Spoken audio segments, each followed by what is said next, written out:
It had been years since I'd felt truly seen by my daughter-in-law, but tonight she would witness the woman I had become. The evening was heavy with unspoken words as Helen walked into the dimly lit dining room, the scent of roast chicken mingling with her growing anxiety.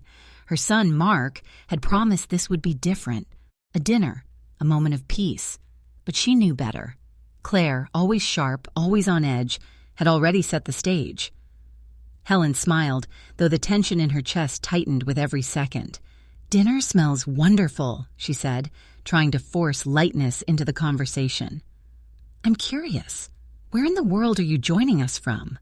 Drop your city or country in the comments and make sure you're subscribed for all the latest updates." I was nervous, but hopeful.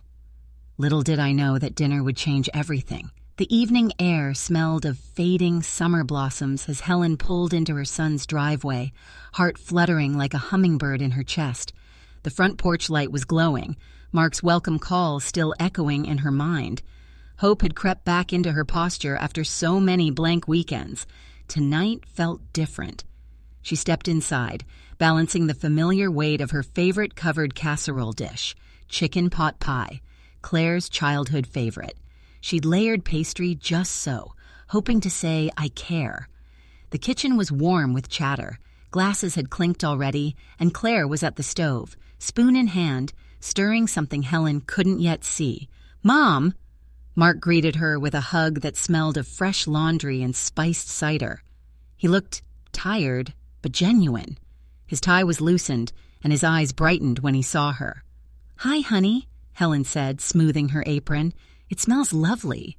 Claire paused and turned. She smiled, a professional smile, edged with something polite but distant. "Welcome, Helen. Come in," she gestured toward the dining room. Helen admired the table setting. Linen napkins, polished silver, glasses arranged just the way she used to do for family holidays. Moments later, they were all seated. Conversation began gently. Mark talking about his latest work project, Claire describing a recent weekend getaway.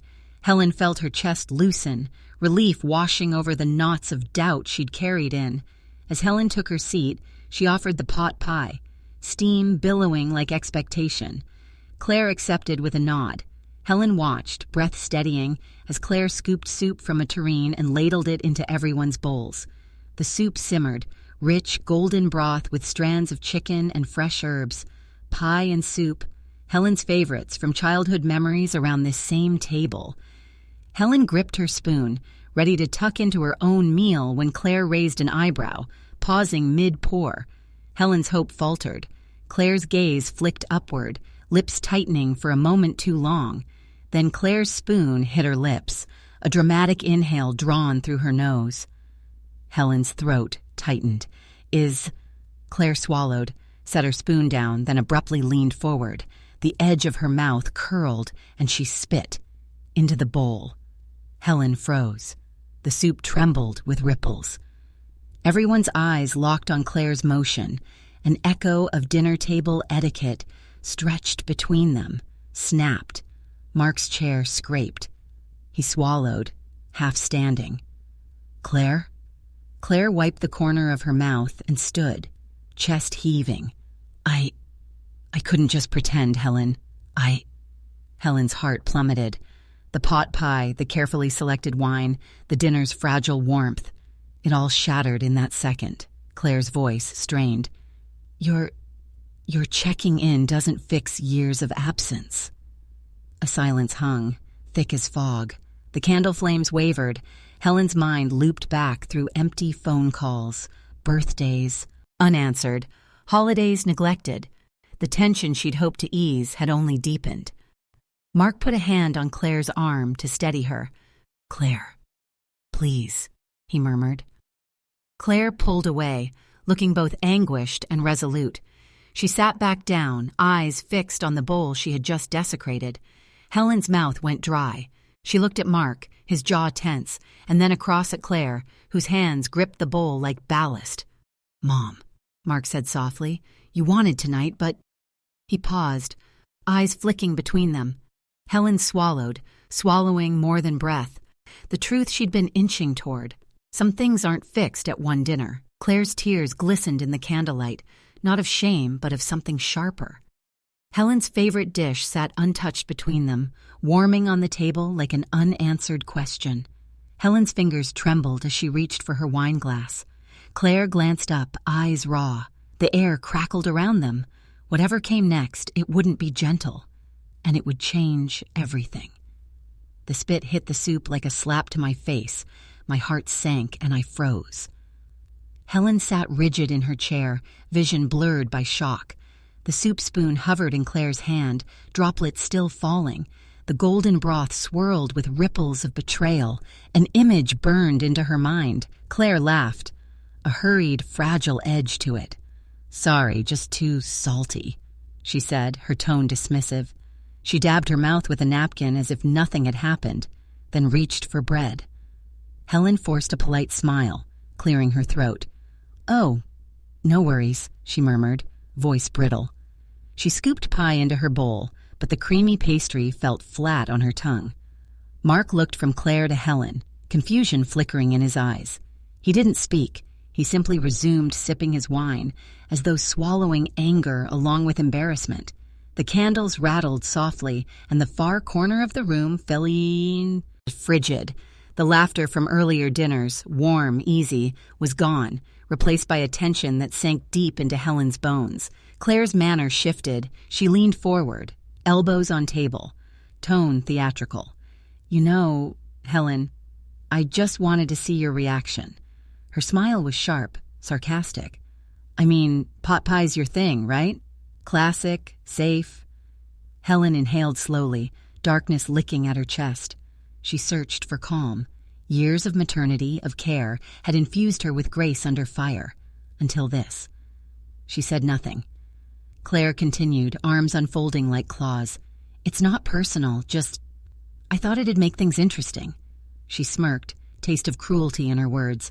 "Too boring otherwise." Silence thickened. Mark clenched his jaw, eyes dark. He said nothing. Helen's spoon trembled.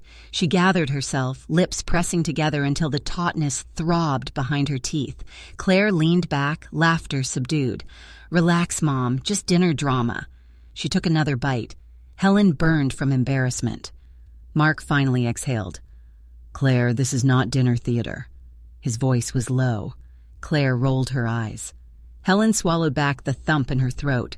She wanted to stand, to say something fierce. No more emotional games. But her body still felt rooted. Claire leaned across toward Helen. "You're so sensitive, aren't you? I just thought..." She looked for Mark's approval. "You could lighten up." Helen took a measured breath. She pictured herself as the mother she'd been. Kind, patient. Now compassion and indignation warred within her. The guests, none but Mark, sat quiet. The soup in everyone's bowls cooled. Soup once nourishing, now tainted. Helen decided. She stood slowly, napkin in hand, chairs scraped. Claire's eyes flitted with amusement. Mark's lips parted, as if to stop her, but Helen shook her head. "Excuse me," she said softly, voice breaking. She walked away before. She could feel the tears coming. In the kitchen, the light was bright but unwelcoming. Helen leaned against the counter, hot, trembling tears slipping free. She closed her eyes and pressed palms to her. The sound of a spoon hitting a bowl drifted in from the dining room. Claire's forced laughter. Mark's silence. They felt like blows. Helen brushed the tears away, reminded herself of every silent apology she'd swallowed. She could no longer stay neutrally polite in the face of shame. She opened the sink, ran water, and cupped her face. The cool splash snapped something inside her. She straightened, mouth firm. She reached for a towel. Her shoulders straightened, awareness sinking in. This wasn't just a moment of humiliation. It was a boundary broken. Helen drew a steadying breath and walked back toward the dining room. She didn't know what she'd say. Apology, confrontation, departure. But she wouldn't stay silent. Power thrummed at her fingertips as she crossed the threshold. She paused, the door opening to what she refused to walk away from, but also what she could no longer ignore. Helen paused in the doorway, heart pounding. Inside, Claire's laugh echoed, and Mark stared at her with pleading eyes. She opened her mouth, and the world held its breath for what came next. I couldn't speak. Instead, I let my silence be my revenge. Helen lingered in the kitchen, the hush around her thickening with each passing second. A minute ago, she'd walked out, humiliated, furious, but composed. She hadn't shouted, hadn't cried, not in front of them. Now, her back pressed to the refrigerator, she stared down at her trembling hands. The soup, the spitting, Claire's condescension. It echoed in her ribs like laughter in a cavern. Rage simmered, but rage, she knew, was useless here. She would not shout. She would not beg. She would not give Claire the pleasure of watching her unravel. Instead, she would be still. Helen turned to the counter. Slowly, methodically, she ladled another bowl of soup. The broth gleamed under the kitchen light.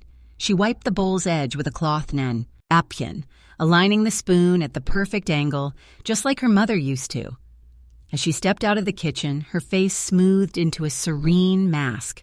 Not fake, controlled, practiced. Her spine straight, she returned to the table and placed the soup before Claire. Claire blinked, caught off guard. Wow, a refill. How generous. Helen didn't flinch. She sat down and folded her napkin. It's tradition, she said simply. Mark glanced up from his phone. Everything okay? Helen smiled. Perfect. Claire snorted and took a sip of wine. You're quiet tonight. Helen didn't respond. She lifted her own spoon, tasted the broth, and resumed eating in silence. A quiet that pulsed. Claire tapped her spoon. No witty comebacks? No dramatic exit? Just soup? Helen met her gaze with a level look. I've found quiet makes things clearer. Claire narrowed her eyes, but said nothing. For the next few minutes, only the soft clinking of silverware filled the room. Helen's silence was not a retreat. It was a stance, a shield. Mark cleared his throat. Claire, didn't you say your boss moved up the deadline on that campaign? Claire, irritated, turned to him. Yeah, she's impossible. Helen listened but said nothing. She sliced into her pot pie and chewed with care, savoring every flavor, her own recipe, her own memory. Claire shifted in her seat, unnerved. Something you want to say, Helen? No. Helen folded her hands. But I'm paying attention. That hit deeper than any accusation. Claire took another sip of soup, her shoulders stiffening. Still salty, she muttered. Helen kept her eyes on her plate. The room, once Claire's stage, had shifted. Mark scrolled his phone again. Anyone want dessert? No, both women answered, their voices overlapping. Mark looked up, brows raised. Helen carried the bowls to the kitchen. Inside, the air felt clearer, her footsteps grounded. She opened a second pot on the stove, one she'd set aside earlier. It looked identical to the first, but tasted different. She ladled a portion carefully, garnishing it with a sprig of parsley just as before. She didn't rush. This wasn't about vengeance. It was about precision. Returning to the table, Helen placed the bowl in front of Claire. Here you go. Claire peered down. Same soup? Helen smiled. Exactly. Claire dipped her spoon. Well then, let's see if it's still too salty. Helen sat, folded her napkin again. Across from her, Claire took a bite. Mark watched the exchange, eyes narrowing. Claire chewed, blinked, swallowed. Better actually. Helen's expression didn't change. I'm glad. Claire raised a brow. Something's different. Just tradition, Helen said, her voice serene. Some flavors take time. Claire took another spoonful. Well, maybe you can teach me sometime. Helen tilted her head. Some things can't be taught. They have to be earned. The room went still. Mark looked between them. What's going on? Helen met his gaze. A lesson in taste. Claire's spoon hovered midair. You didn't do anything to this, did you? Helen looked at her calmly. You mean like spitting into it? Claire's smile faltered. The tension snapped like a wire pulled too tight. Mark pushed back his chair. Wait, what? But Helen only stood, lifting her own plate. I think I'll take dessert in the sitting room. Claire stared at her bowl. Helen paused at the doorway, voice floating back. Let me know if you want the recipe.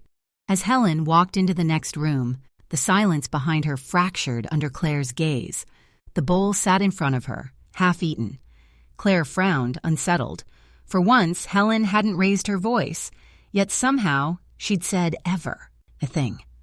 I had become a woman who could go unnoticed, but I knew how to make her feel seen.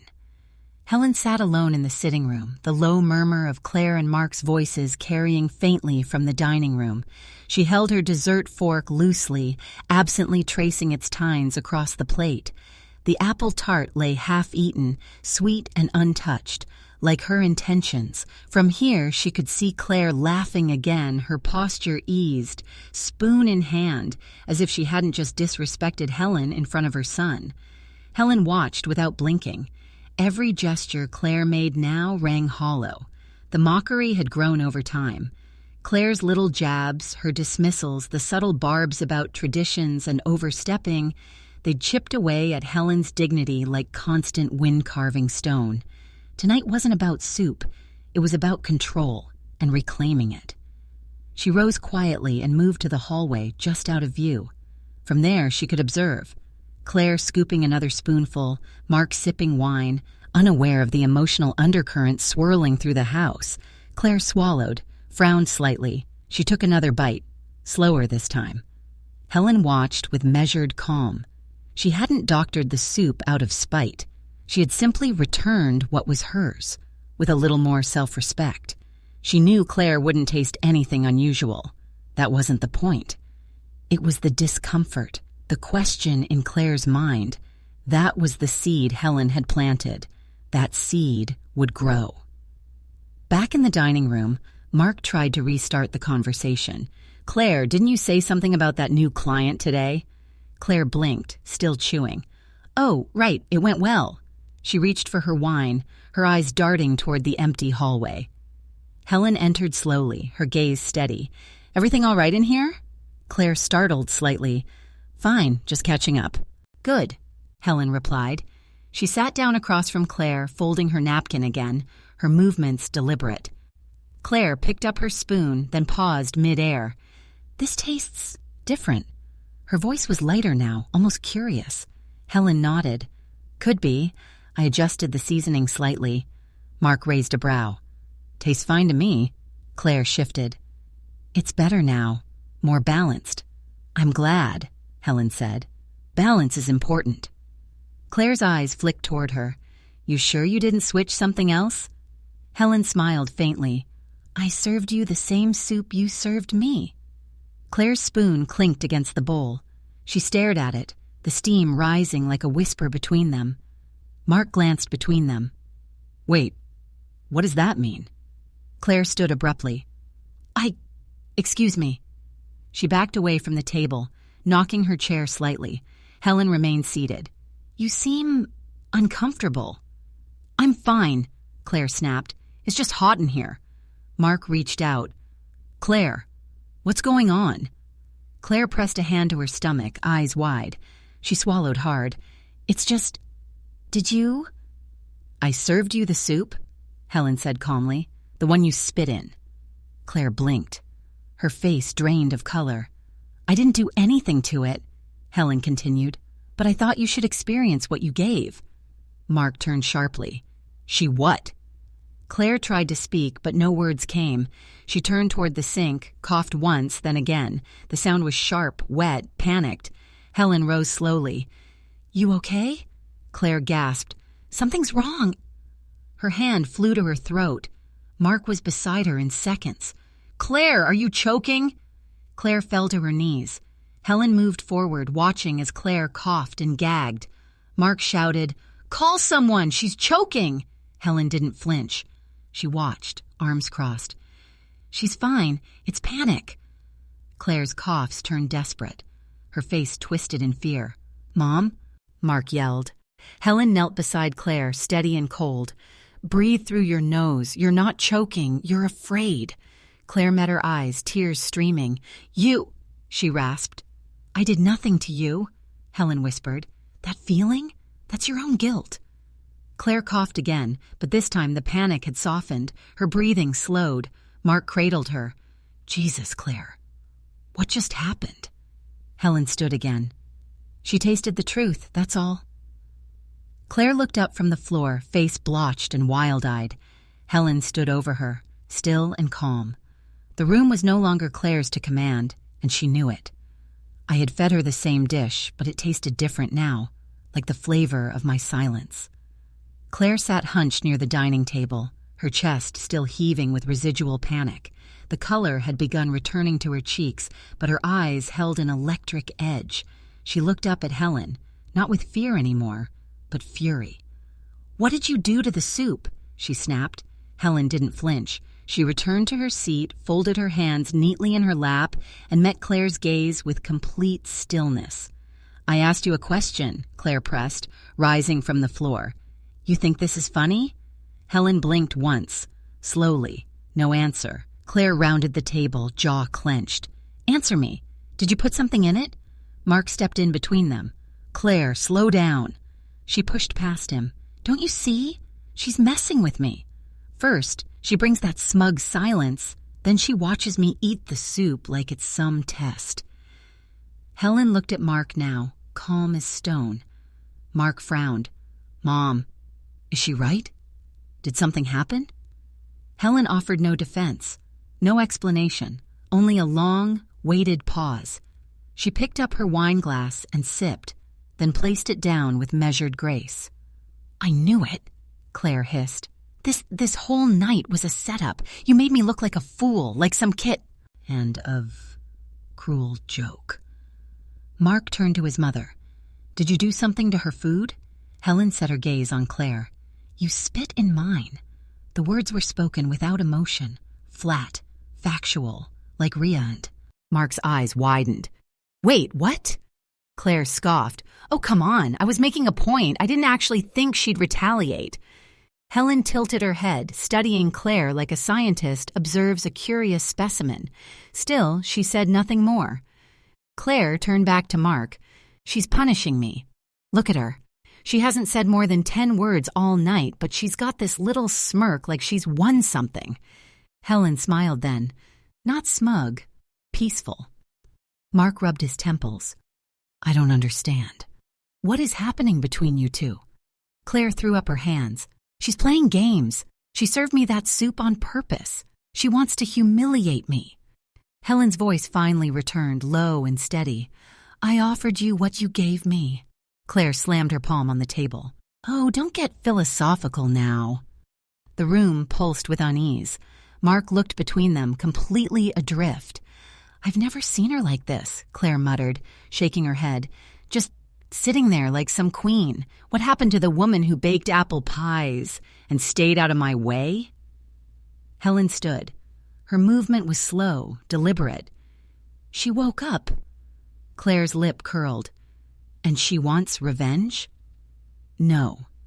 Helen's voice was calm, but it cut. "She wants peace. But if that's not available, she'll settle for dignity." Mark took a step back, stunned. Why didn't anyone say anything earlier? Helen looked at her son, expression softening for the first time all evening. "Because some lessons can't be taught with words." Claire gave a bitter laugh. "You're so dramatic. You think this changes anything?" "It already has," Helen said. Claire paced to the far end of the dining room, running both hands through her hair. Mark broke the silence. "Claire, maybe we need to—" But Claire was already moving. Her chair scraped back with a screech. "I'll be in the kitchen," she said, storming off without looking back. "And, trust me, I'll never forget this." The door swung open behind her, banging against the frame. Mark stood frozen. Helen returned to her chair, carefully smoothing her napkin once more. The spoon by her plate gleamed under the chandelier light. Across the room, Claire's footsteps echoed through the kitchen. A cabinet slammed, a drawer rattled, but inside the dining room, Helen exhaled, long and measured. She didn't need to follow. She had already reclaimed everything she came for. Through the kitchen door, the clatter of silverware rang like alarm bells. Helen sipped her wine, the silence now fully hers. Claire's voice rose in the distance, panicked, trembling. Something was coming. Words were useless now. What mattered was the game I'd started without her knowing. The clatter in the kitchen finally ceased.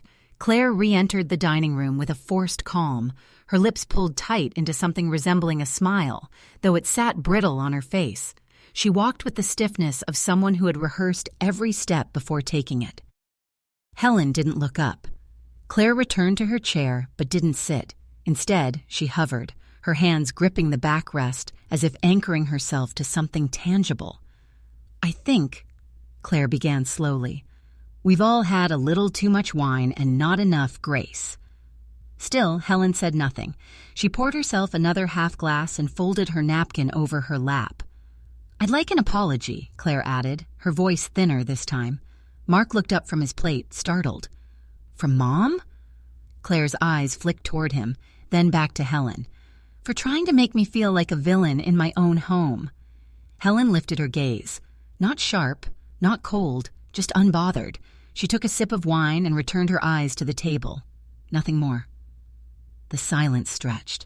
Claire's knuckles whitened on the chair. "Helen, you're being incredibly rude." Still, Helen did not flinch. Mark sat forward, elbows on the table. "Okay, what is going on here?" His voice was laced with exasperation.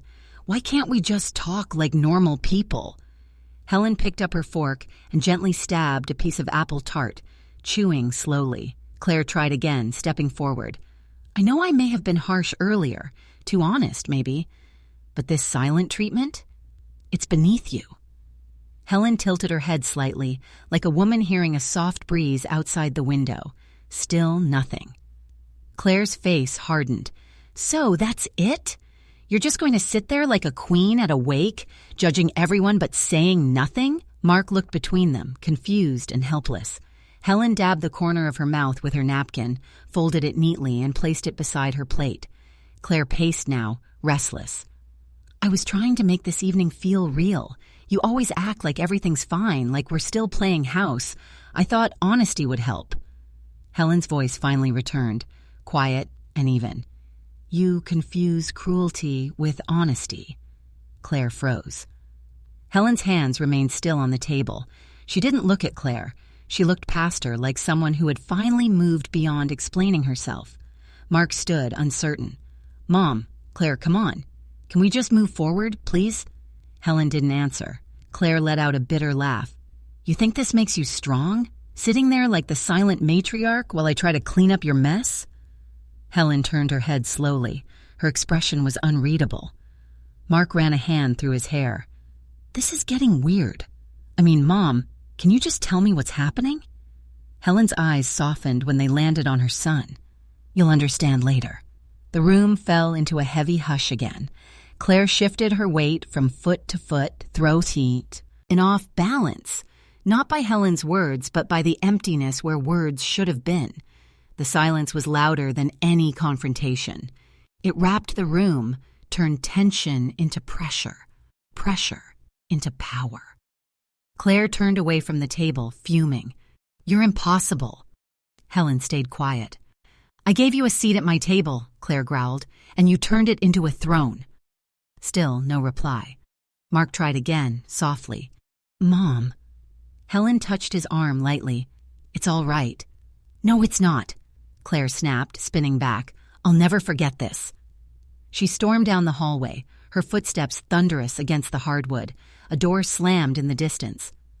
Mark remained standing, stunned. Helen refilled her water glass, the ice clinking gently. From down the hallway, Claire's voice echoed, furious and cracking. "You've made your point!" Helen exhaled softly, lifting her glass. But the war wasn't over. It had only just begun. The silence between us spoke volumes.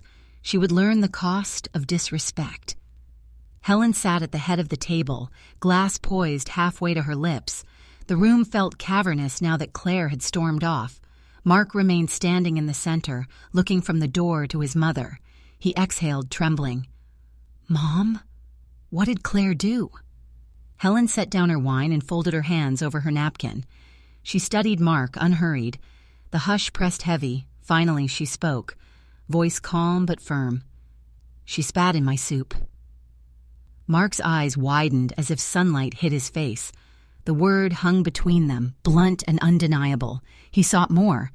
What, she spat on your food? Helen nodded still. Yes, in front of us. Mark ran a hand through his hair, anger flickering. But why? Helen's finger raised softly, halting him. Not why, she said gently. When? Mark blinked. When what? Over months, Helen said, voice low. A sneer here, a cutting remark there, mask. As jokes, a constant erosion of my dignity. Tonight was the culmination. Mark sat down, stunned. I had no idea. Helen allowed a quiet sigh. I saw it, she said. Every time she dismissed me, redirected conversation, minimized my feelings. Tonight was just the visible part of the damage. His face went pale. I never noticed. Helen lifted her eyes. That's her aim. I'd become background. Mark swallowed. Why didn't you say anything before? Helen paused. What good would it do? It would become another moment she'd twist. Another thing I'd feel silly for bringing up. Mark flushed. I'm sorry. Helen's heart softened. It's not you, it's her choice. And now, ours. He leaned forward. Mom, should I apologize to you? She met him steadily. You need to speak to her. Let her know she's crossed a line. Mark nodded. I will. Helen's chest tightened with bittersweet relief. She looked at her son. Not the boy she'd protected, but a man awakening to truth. Some lessons, she said, aren't fordable with words. They're earned. Mark realized the depth in her words. I understand. He reached for his phone, intent clear. He'd call Claire. Helen stood, placing her glass aside. Thank you, she said softly. Mark paused at the doorway. I'll be back soon. He walked down the hall. The door clicked shut behind him. Helen remained by the table, gazing at her plate as light shifted across the wood. Minutes passed. The quiet felt like a settling dust. Helen saw the fractures in their home, the undercurrent now visible. She rose and moved to the window, watching the hint of evening breeze in the yard. A cleansing hush followed Mark's departure. In the kitchen, Claire stood at the counter, arms crossed, face pale. She stared at the work surface as though avoiding him. Mark entered. His expression was a tight mix of anger, disappointment, and exhaustion. He looked at Claire. We need to talk. Now. Claire's gaze flicked up. I haven't done anything. Mark's voice cracked. You spat in her soup. You've been tearing her down for months. She deserved to be seen. Claire's posture stiffened. She looked away. I was upset. Mark exhaled. That's not enough. Helen watched from the dining room doorway. The distance between them felt vast, built on hidden bitterness and cowardly games. Mark pressed on, but Claire's silence became a wall. She shook her head. I'm not talking about it. Mark's jaw tightened. Then I'll leave it. But know this. I won't pretend I didn't see it. Claire swallowed. She opened her mouth, but no words came. Instead, she turned and walked away, leaving Mark alone, shoulders slumped. Helen watched Mark return, expression somber. What did she say? He shook his head. Nothing. Helen took his hand as he passed. Then she's chosen silence over accountability. Mark nodded. What happens now? Helen looked back at the kitchen door, then at the two departing figures. We let truth guide us, she said. They stood in silence together, the house heavy with consequence. Mark crossed his arms.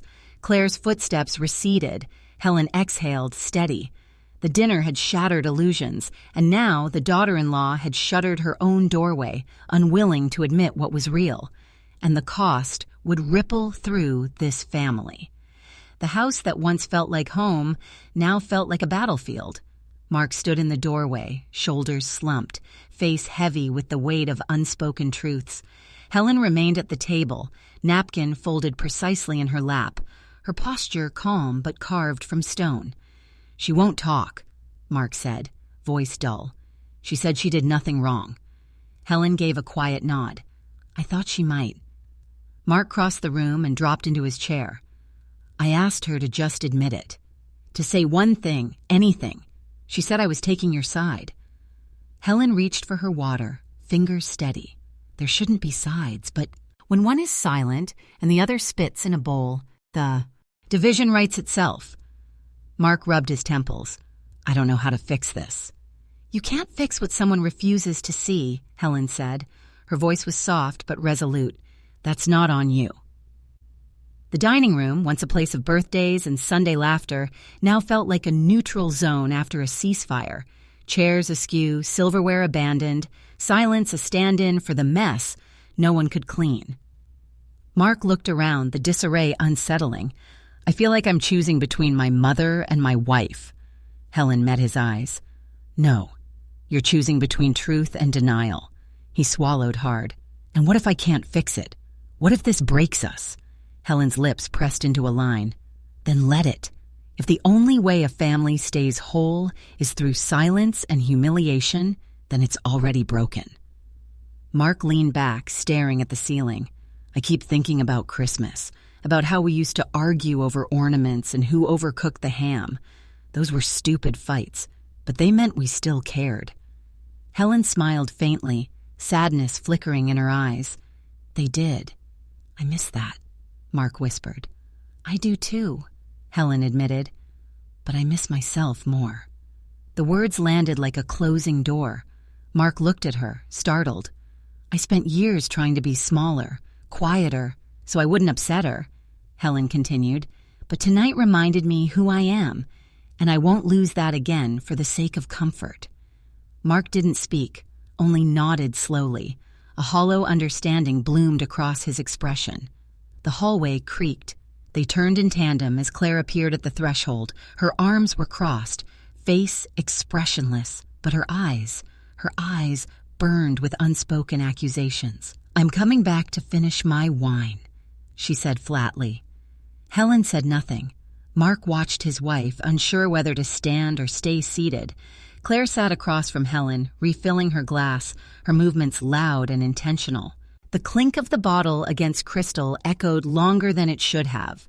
Helen met her gaze briefly, not with malice, not with defiance, but with a level calm that made Claire look away. I assume we're done with the dramatics now? Claire asked. Helen remained silent, smoothing the tablecloth beneath her fingers. Mark stared at his plate, jaw tight. Claire drank, wiped her lips, and leaned back. So, we're just going to pretend nothing happened? Helen's voice was steady. You're welcome to pretend. I won't. Claire huffed, setting her glass down too hard. Mark stood abruptly. I need air. He walked to the patio door, hands shaking. The screen slammed shut behind him.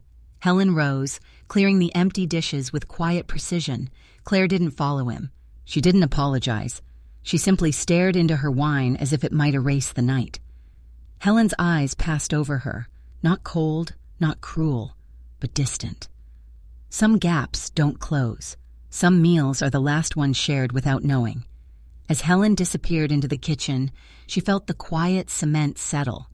This house, this family, wouldn't be what it once was, but maybe that was okay.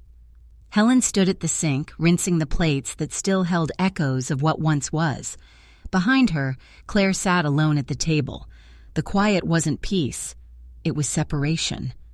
And it had finally arrived. She wanted to break me, but it was her who was unraveling under the weight of her own pride.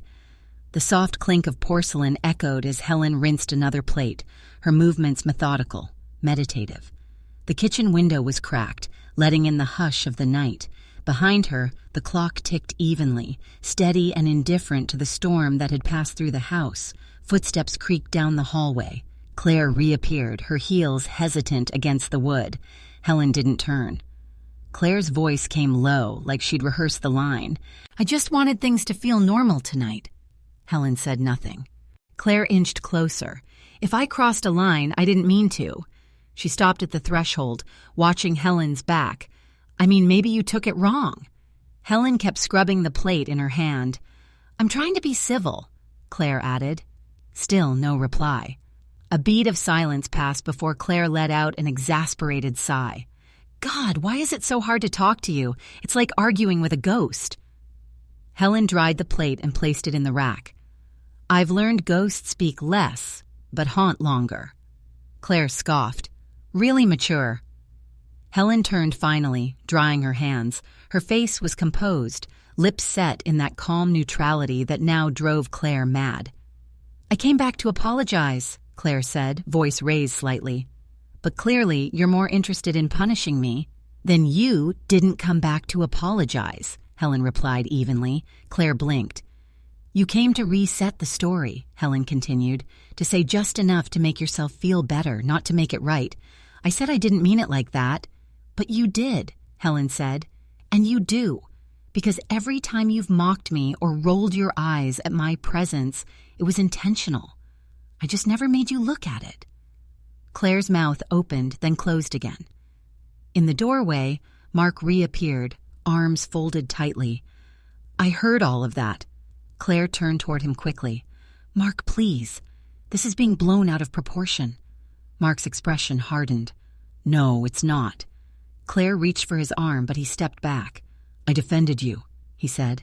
Every time my mom said something felt off, I told her she was imagining it.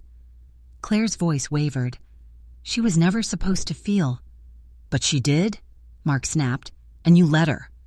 Claire's composure cracked. I was under pressure. You have no idea how much I've carried to keep this family running. Helen tilted her head. And I was invisible the entire time. Convenient, wasn't it? Claire's voice broke. I was trying. No, Helen said. You were controlling. Claire looked at Mark, desperate. You're really going to take her side? Mark didn't answer. You think she's the victim here? Claire spat. She played you just like she played tonight. Helen didn't react. Claire pointed. You're manipulating him. Helen only said, You gave me nothing to manipulate. You did all the damage yourself. Claire's voice rose. Fine. I see how it is. You've both made up your minds. She turned on her heel, her face flushed, her steps loud and uneven. Don't expect me to come crawling back. Mark watched her go, but didn't move to follow. The sound of the front door opening, then slamming, rattled the kitchen window pane. Helen looked at her son. I didn't want this. I know, he said. She touched his arm gently. But I couldn't live in silence anymore. Mark nodded. Neither can I. They stood together for a moment longer, surrounded by the echoes of the night, the clatter of anger, the stillness of truth. Outside, a car engine roared to life. Mark turned toward the window, jaw tight. Helen didn't move.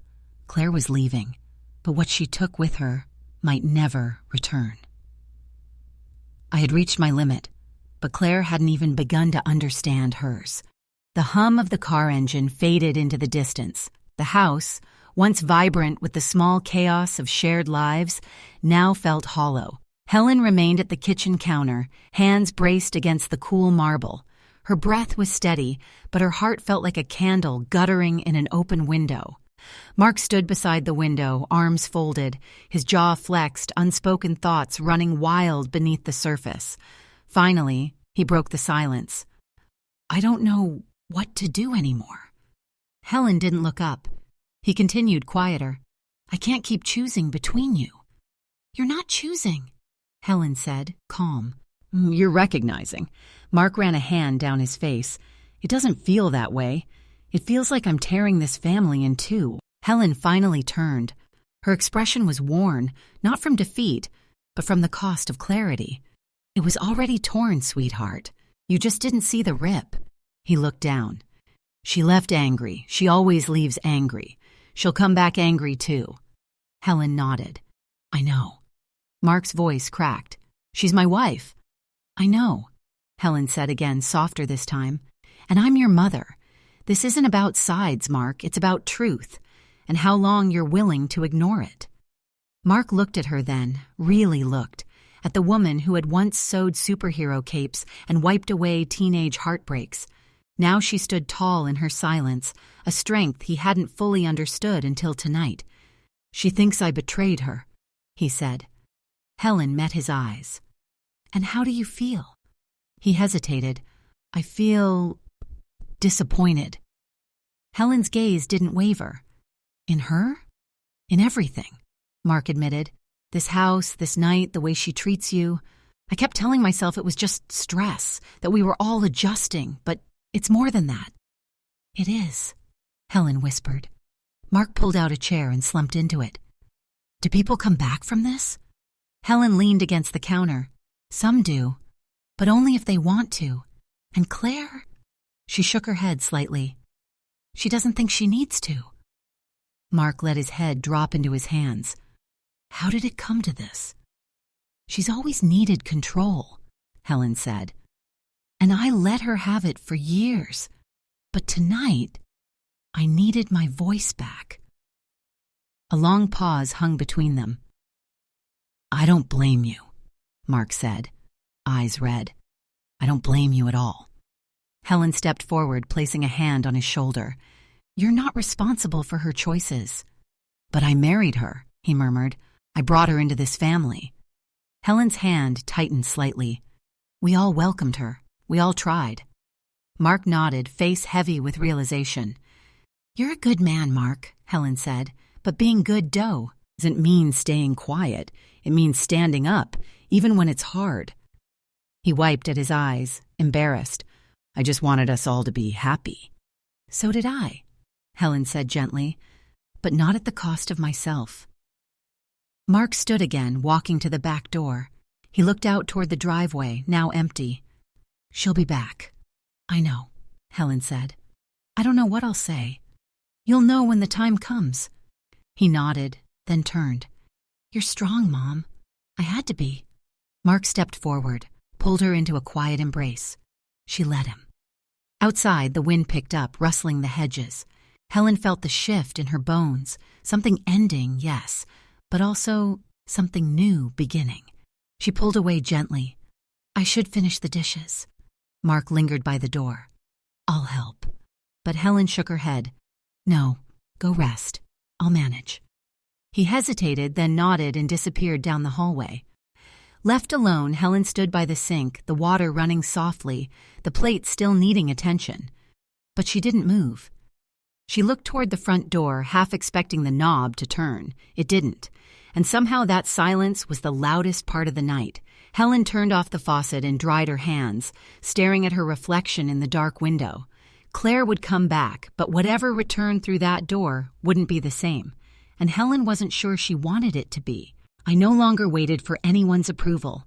This was about my own peace. Helen eased the front door closed behind her, a soft click releasing the tension she'd carried home.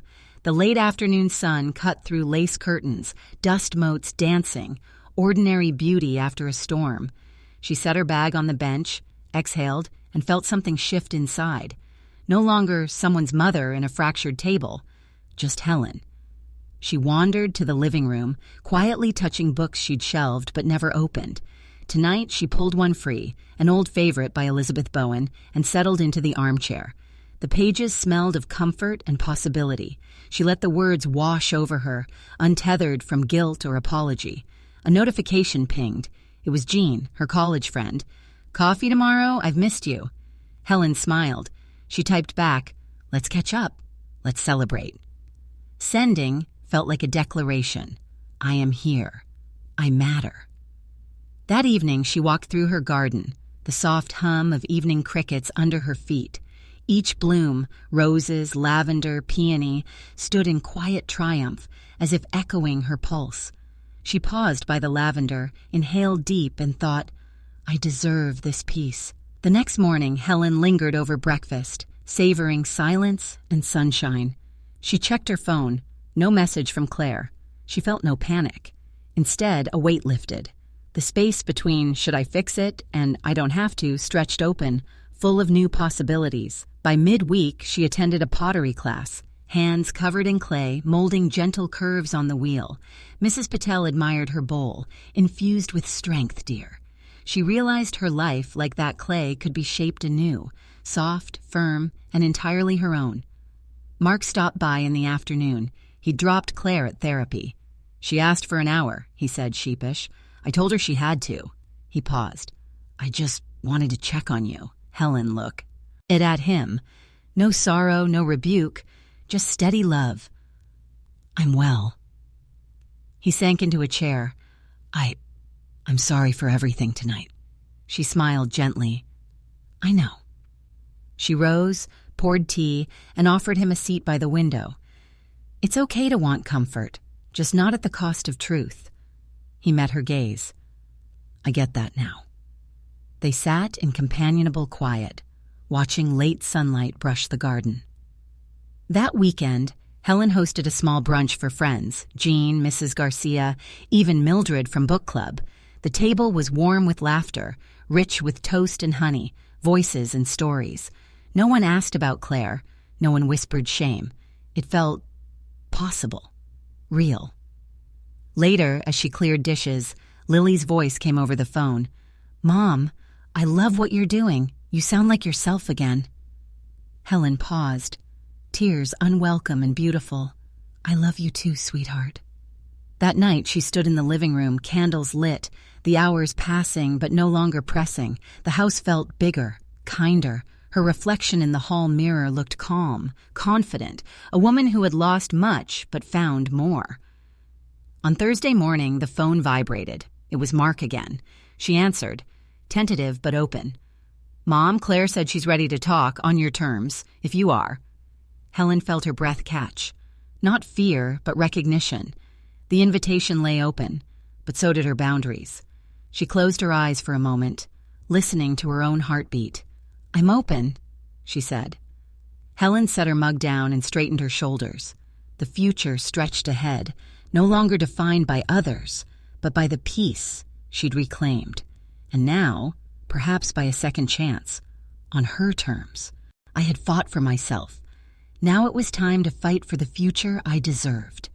Helen sat by the window late Friday afternoon, soft light framing her silhouette. She held a mug of chamomile tea, steam curling like a gentle sigh. The silence in her home was no longer empty. It was earned. She'd rebuilt herself on compassion and clarity, not on others' approval. A soft knock echoed and Mark entered, face thoughtful. His eyes held a flicker of remorse. Mom, he said, voice low, I need to apologize. Helen set down her mug, giving him her attention. You don't owe me apologies. He swallowed. I do. I was blind to how Claire treated you. Those jokes, her dismissive tone. I said nothing. Helen's gaze softened. We all make mistakes. But I hurt you by protecting her silence. That stops now. He paused. I want you to know I see you, and I always will. Warmth bloomed in Helen's chest. She reached across and squeezed his hand. Thank you. Their moment of connection was quiet but powerful. Outside, birds dipped through golden light. Mark shifted. Claire still refuses to acknowledge what she did, or why. She called me selfish when I asked her to apologize. Helen nodded slowly. She's made her choice. He exhaled, steadier now. So have I. They shared a long look, mother and son bound by clarity and care. Later, Mark left to find Claire. Helen watched him go, heart clenched but resolved. The foundation had shifted and some cracks were too wide to ignore. An hour passed. Helen resumed her day, tidying the garden, leaving fresh mint by the window. She filled her time with purpose, not distraction. Mark returned, face resolute. I told her tonight, I can't continue in a marriage built on disrespect, not for you, but for us. For my own sense of right. Helen's breath caught. What did she say? He looked after her, regret in his gaze. She said it's my side or Hankin. Janai, that if I stand with you, she's gone. I told her I'll leave the choice to you. A hush settled. Helen inhaled the scent of mint. I'm sorry you had to bear this. Mark ran a hand over his face, exhaustion and relief warring in his posture. It's complicated, but I stood where I needed to. She touched his arm. You made your choice. He nodded. I stood for you, for my home. I don't know what comes next, but I know I'm no longer silent. Helen blinked back tears, not of sorrow, but of fierce pride. The man who'd once held his mother's hand through childhood now held his own spine. Outside, twilight gathered. Helen rose to refill their tea. Each measured movement echoed newfound purpose. Mark took a seat by the fire, watching embers glow. I wanted to fix everything by rushing to Claire, but I can't change her, only protect what matters. Helen placed the cups before him. She paused, studying the quietness between them. I've waited so long for this moment, not reunion, but recognition. He met her gaze. I understand now. They sat in companionable silence, a new family rhythm taking shape. Later, Mark placed a gentle hand on her shoulder. Mom, whatever you decide next, I'm with you. Helen's heart brimmed. She wrapped an arm around his shoulder. I've decided already. He squeezed her hand. Outside, a car idled. Headlights swept across the window. Helen watched, calm. The door opened quietly and closed. Claire stood there, pale, composed, perhaps ready to confront the consequences. Or perhaps not. In the hush, Helen's eyes held no plea, just measured understanding. Claire stepped into view, her gaze meeting Helen's. The air trembled with possibility, and with the unspoken truth that some doors, once opened, cannot simply be closed. My silence had been my weapon. Now it was my sanctuary. Helen stood at the kitchen sink, hands folded across her chest, watching soft rain patter on the windowpane. The house felt still in a way that comforted her. Since Mark's firm stance and Claire's departure, words had lost their power. Silence, purposeful and true, had become her ally. Mark joined her quietly, placing a mug of tea beside her. He didn't speak. He simply offered the gesture, and she accepted with a grateful nod. They moved to the living room, settling into the deep couch cushions. A fire crackled, warm light dancing across their faces. Silence lingered between them, but it was no longer weighted. Instead, it brimmed with something new. Mark sighed. It's quieter now, he observed softly. Helen smiled. It's honest. He leaned back, fingers tapping on his mug. I thought I'd feel lost without her. But this? He spread his hands, exhaling. This feels like breathing again. Helen reached across and squeezed his hand. You helped me breathe too. They sat like that for a while, the simple presence of each other enough. Later, Helen found herself in the garden, roots and shoots soaking in the rain. She touched the leaves, breathing in the scent of earth. The storm had passed. Green things grow stronger afterward. She thought of her own being, newly rooted in her own worth.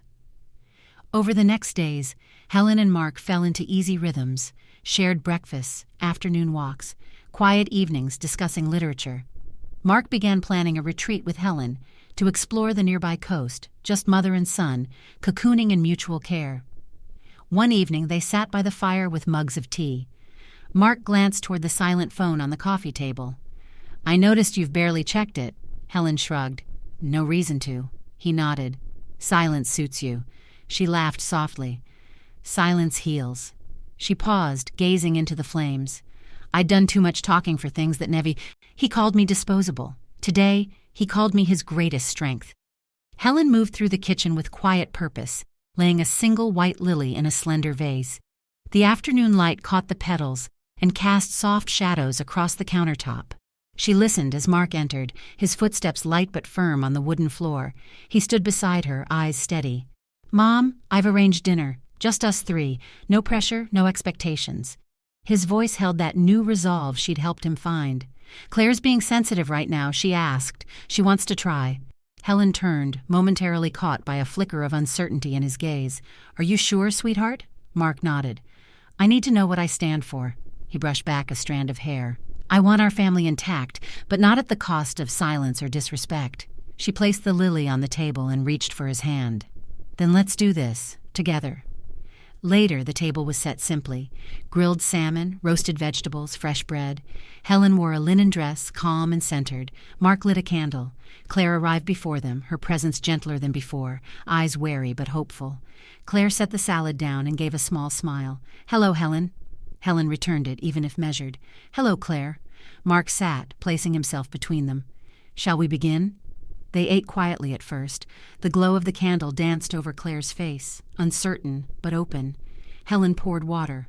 Mark watched both women steady. Claire set down her fork. I want to say thank you for this." Her voice broke lightly. "I know I hurt you. Mom, I've changed. I'm pregnant, and I want this baby to be welcomed fully." Helen met her gaze, calm, unwavering. "A child deserves love and respect," she said softly. "But respect must be more than words." Claire nodded, head bowed. "I know." Mark leaned forward. "This dinner isn't about the past. It's about what comes next. Beginnings arrive at the same moment." She took a breath. "Then let's walk forward, one meal at a time." Mark exhaled a contented sigh. Claire's lips quivered with gratitude. Helen looked at Mark, feeling the full circle complete. From a son who once called her disposable to a man who now called her his greatest strength. Their future remained unwritten, but tonight they had reclaimed something precious, and in that quiet, a fragile hope took root.